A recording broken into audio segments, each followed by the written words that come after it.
All right, so this is the Sager Splint. With the Sager Splint, it's not quite as complicated as the hair traction. I like this one because in theory, you could actually do both femurs with one splint.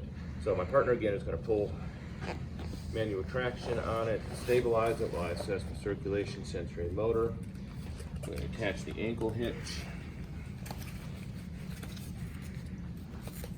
A little bit different on this one, but you can pull on that if you want now.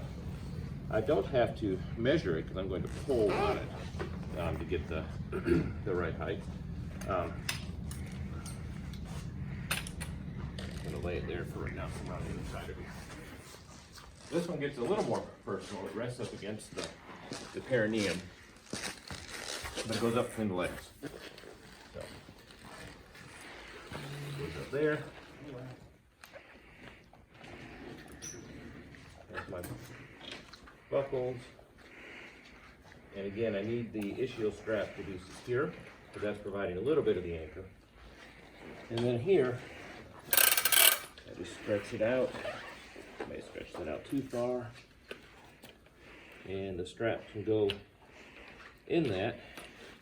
And then you go ahead and pull the handle if you want. Until you get the lengthening of it, you get the pain relief, reassess circulation, sensory, motor. There's usually a strap or two that we can use to help secure it, and that's the Sager Splint. So a little bit easier and a little bit smaller than the hair traction. I think it's just an easier device. You can, if your protocols call for it, and ours does not, you can actually measure how much tension you have on that. Because some people will say only so many pounds of tension, 5 or 10 pounds, something like that. So you can measure it.